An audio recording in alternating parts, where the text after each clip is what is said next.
કેમ છો વિદ્યાર્થી મિત્રો? કરિયરમના ડિજિટલ પ્લેટફોર્મમાં આપનું હાર્દિક સ્વાગત છે. લાસ્ટ 2 સેશન્સ જ છે હવે એક્ટિવ વોઇસ પેસિવ વોઇસ માટે. તો આમાં હવે રિવાઇઝ કરીશું એક્ઝામ ઓરિએન્ટેડ કેવી રીતે પૂછાય છે. આપણે બધી જ રીતે જોવાનો પ્રયત્ન કરેલો છે એક્ટિવ વોઇસ પેસિવ વોઇસમાં.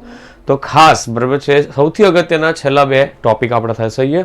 તો શરૂઆત વિથ આવશે હવે મિક્સ એક્સરસાઇઝ કરીશું અને જે એક્ઝામ ઓરિએન્ટેડ પૂછાય છે તે થોડુંક ઝડપથી વ્યવસ્થિત અને ફટાફટ પૂર્ણ કરવાનો પ્રયત્ન કરીશું. શું કહે છે?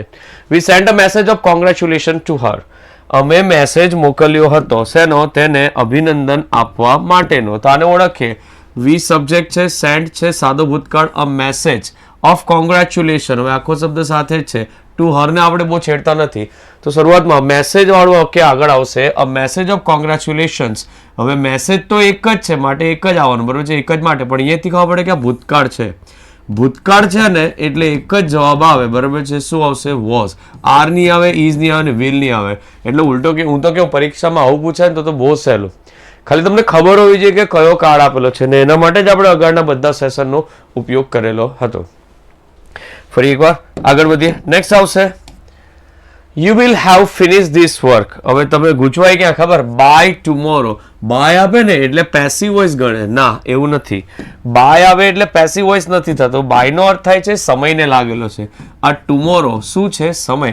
સમયને બાય લગાડવાથી કોઈ દિવસ પેસિવ વોઇસ બનતું નથી.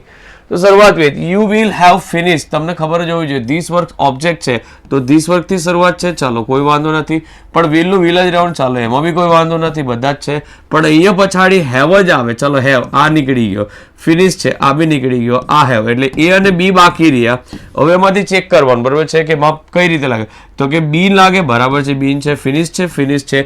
બાય પછી કરતા આવે બરાબર છે, પછી પાછા ટુમોરો એક પણ બરાબર છે, પણ અહીંયા તો કરતા છે જ નથી. તો આન્સર શું આવશે? ડી. અહીંયા જરાક ચેક કરો, મારો કરતા શું છે? યુ આપેલો છે. ખાસ તમારે ધ્યાન રાખવાનું કઈ રીતે લખાતું છે. ઓકે, આગળ વધીએ. મિક્સ એક્સરસાઇઝ છે મતલબ કે આપણે વધારે નહીં 10 જ વાક્ય જોઈશું, પણ એટલા સોલિડ છે કે તમને ખબર પડી કે આપણે જે મહેનત કરી છે તે કેટલી ઝડપથી આપણને સોલ્યુશન લાવી શકાય છે. God gives us happiness. તો ડાયરેક્ટ જ happiness is given by God. હવે મને એ ખબર હોવી જોઈએ કે આમાં કાર્ડ કયો છે. ચાલો ગિવ્સ એટલે કે સાદો વર્તમાન કાળ, એટલે ઇઝ તો આવવાનો જ છે બરાબર છે. સાદો વર્તમાન કાળ છે, ઇઝ પ્લસ ગિવન આવશે.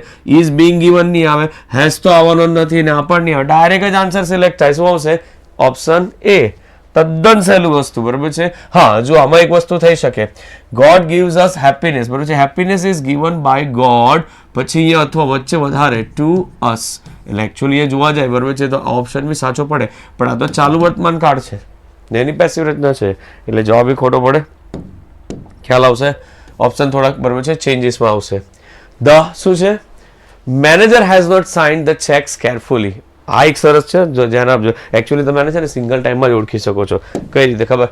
ધ મેનેજર સબ્જેક્ટ છે એટલે બાય એને જ લાગવાનું છે, કશો વાંધો નહીં. હેઝ છે એક વચન, નોટ છે, સાઇન એ પાસ પડે. ધ ચેક્સ એ મારું પ્લુરલ છે તો પ્લુરલ આવે બરાબર છે. ત્યાં કરો ચેક્સ છે પછી હેવ આવવાનું કારણ કે એ હેઝ છે બરાબર છે. આ નહીં આવડે, આવી આવડે બરાબર, આ આવશે પણ આ નહીં આવે. એટલે ઓપ્શન મારા એ અને આ જ બાકી રહ્યા.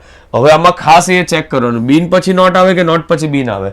જેણે બરાબર છે આગળના સેશન્સ બરાબર જોયા છે તરત જ ગેસ કરી શકે. ઓબ્વિયસલી પહેલા શું આવશે બરાબર છે? નોટ આવશે ને પછી જ બીન આવશે ને પછી જ આવે.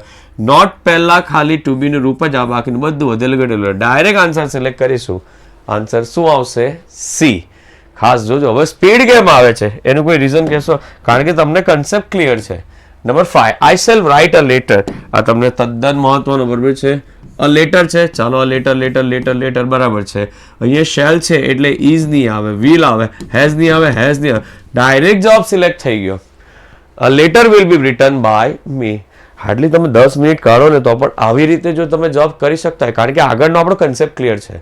ખ્યાલ આવશે? તો પરીક્ષામાં આપણને આ ટાઈમ બીજી બધી વસ્તુઓ પછાડી મળી શકે. ઇંગ્લિશ તો આમ જોતાની સાથે ખબર પડી જાય. હવે ઇન્ટ્રોગેટિવ આવે છે, ખાસ ધ્યાન રાખજો. લાસ્ટ 5 સેન્ટેન્સ, વધારે નહીં, લાસ્ટ 5 જ છે આપણી પાસે.